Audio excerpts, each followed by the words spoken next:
Mike Burgess, thanks for joining us. Thanks. Are those riots we're seeing in the UK or have seen there, is that the sort of thing you're worried about happening here in Australia? Yeah, deeply concerning what we're seeing in the United Kingdom at this point in time. Do I think we could see that at the scale that we're seeing in the United Kingdom? Probably not. The drivers, though, driving that activity in the United Kingdom are similar to the drivers that have resulted in us raising the national terrorism threat level here in Australia. And just explain to us what they are, because as I mentioned, it's quite a complicated mix of drivers, as you call them. Yeah, so we last raised the threat level to probable in 2014. That's when we had a strong ideology, charismatic individuals that were driving people to travel overseas and fight for the caliphate and conduct acts of terror on shore. Today it's completely different. We have a broad range of ideologies, people radicalising more quickly and more people thinking violence is permissible. Social, economic grievances, conspiracy theories are also in the mix, along with traditional religiously motivated Islamist violent extremism and nationalist and racist violent extremism. So are you saying that Islamist extremism is no longer the biggest threat? Is it on a par with some of the politically motivated violence? The key message here is there's a broad range of ideologies. Religiously motivated violent extremism is a caseload for ASIO that we look at. Religiously motivated is still the principal or dominant force in our caseload, but it's not the only one. And the reason why we've raised the threat level this time is because we're seeing more ideologies, more people being radicalised quickly, and more people thinking violence is the answer. What can be done about this? Well, this requires a whole of society approach, but let me speak about my agency and law enforcement. We will be looking through our caseload to where we've assessed people to have a hateful, violent ideology, but think they won't conduct an act of terror. We're now reviewing that because there's more permission in society. Of course, more broadly though, the youth are vulnerable and minors in particular. In the last, since April, we've had 8 instances we and the police have investigated for either acts of terrorism, planned acts of terrorism or alleged acts of terrorism. 5 of those incidents had minors involved, the youngest was 14. There's something that we have to focus on there across society. Mums, dads, community leaders, state governments, federal government, we've got to press into that. The media has to be careful about their headlines. It can inflame. Politicians have to be careful about their robust political debate, and I'm not suggesting that's not appropriate. It's got to continue. I've got to watch my words. So when I said to you before, Islamic violent extremists, let me be very clear, I'm not talking about people of the Islamic faith. The vast majority of them are not violent extremists and not the problem, despite where other commentators might want to make them the problem. They're not. There's a small number of people in society with a broad range of ideologies that think violence is the answer. That must be our focus. Can I just pick you up on politicians need to watch their language? You've said this a few times. Do you think they are? I will not comment on public about their language. What I can say, having said I won't comment, let me comment. I don't think most of them actually deliberately seem to use inflamed language that will generate tension and potential violence. I don't believe for the most of them that's their intent. I'm just suggesting we all need to watch our language because there is a direct connection between inflamed language, inflamed tension and violence. That's the reason I put that note out after the 7th of October attacks. Sadly, we're seeing that play out in our society. Well, Barnaby Joyce was criticised for using the language around bullets and magazines. He apologised after it. Is that the sort of thing you're talking about? It's unhelpful if you're kind of using analogies or weapons that are designed to hurt people, of course. The Iranian ambassador to Australia, what a classic, great, terrible example of actually inappropriate, unacceptable language that can actually drive violence in our society. Does that really have an impact, those sort of words from the Iranian ambassador? Absolutely, and I don't normally comment on diplomats and what they say, but actually that one was an example that was worthy of being called out. Do there need to be consequences for that? Oh, again, I'm going to leave that to government in terms of consequences of when diplomats say things that they want to say. What about the Greens? The Prime Minister often points to them and their references to Labor being complicit in genocide and the protests and so on outside MPs' offices. Is that a problem? My message is for everyone in the language they use. I get robust political debate. That's got to continue. It's a strong part of society, but just be careful of your language because, again, flame language and flame tension leads to violence. Is this robust political debate or does it go beyond that? Well, when it goes beyond that, I think that is a problem for our society. Remember, the most likely terrorist attack in this country right now is an individual that will go to violence with little or no warning and actually little or no planning. It could just be a reaction to language they've heard used from someone, including a politician. What about social media platforms? Are they doing enough to monitor the content on their platforms to ensure it's not fanning the flames?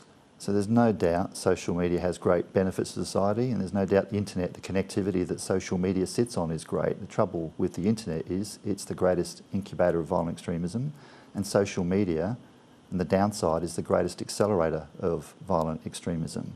The algorithms companies use to direct content. A youth only has to search something once, and then in their search feed they get plenty of violent extremism or extreme material, which is unhelpful and hurtful for their young forming brains. And are the owners of some of these platforms like Elon Musk making your job harder? Social media does make our job harder. I think they do need to press in hard into working on those algorithms that feed the misinformation. But it's not just for them, it's actually for everyone. Users of social media, parents, caregivers, politicians, the media. We just all have to be careful. Use it for the upsides, but be careful of the downsides. I think minors in particular, though, need the biggest help from community, from governments and from the big tech. And what about from a parent's point of view? Should people be keeping their kids off social media in your view? I'd let parents make their own decisions. I think it's important that parents know what their kids are looking at. Of course, that can be really hard. During COVID, 50% of our CT caseload were minors. That's probably because they were locked in their bedrooms, on their devices, unregulated by schoolyard activity, family outings. Got to pay attention to what your kids are looking at. You mentioned politicians. I'm wondering about the threat they face. And you've spoken about this in the past.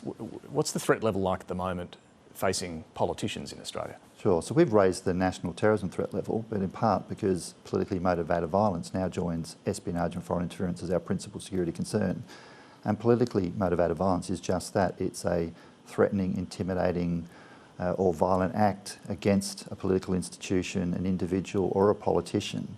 We're certainly seeing more hateful commentary going the way of politicians. More threats are up if you talk to the federal police.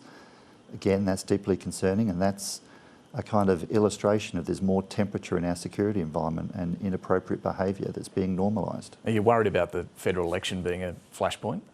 It's a big matter where you'll have robust political debate, social issues play out.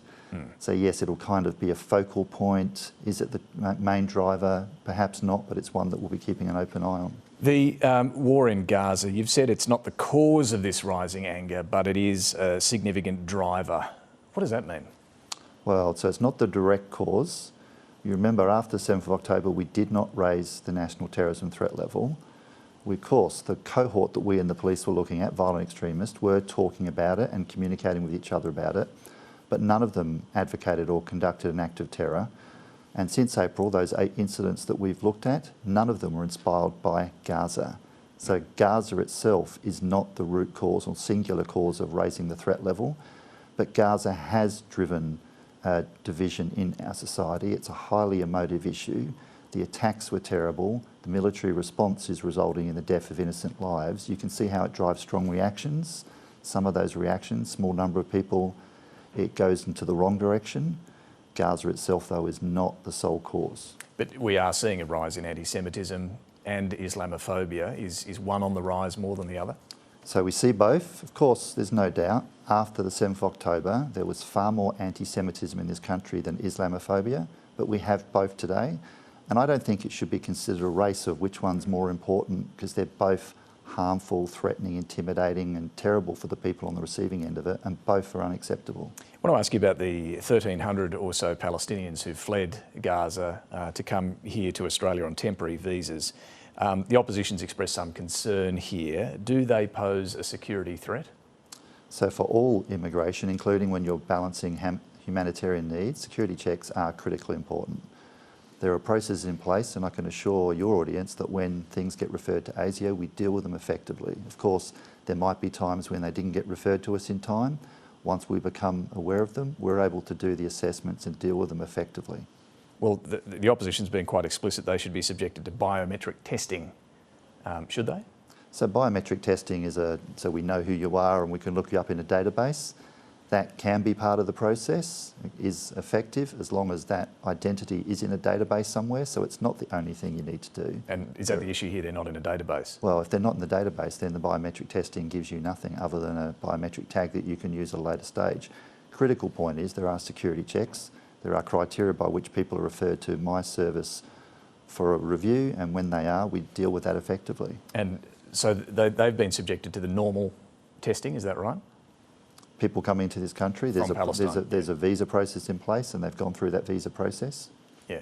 Correct. Sorry, those from Gaza who've come here have gone through the very standard checks. They've gone through a visa. If they've been issued a visa, they've gone through the process. Part of that visa process is where criteria hit. Right. They're referred to my organisation, and ASIO does its thing. If they've expressed any support or sympathy for Hamas, is that a problem?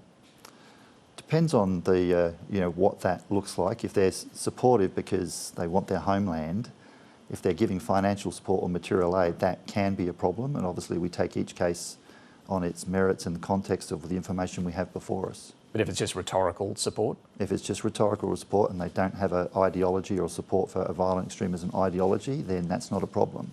If they have a support for that ideology, that will be a problem. Look, I want to ask you about that story I mentioned from Andrew Green earlier. Was there a delay between when you recommended lowering the terror alert level in 2022 and when the government agreed to do it? I don't think I want to talk about the internal government process other than to point out within a day of formally briefing the Prime Minister, the national terrorism threat level was raised. One day. So this week, or the last week, it was one day? After briefing the Prime Minister for the first time in detail, one day it was announced to public. That was a raising of the threat level. What that story is talking about is the lowering of the threat level, and I think you'd appreciate there's a big difference in terms of the speed at which you need to communicate that.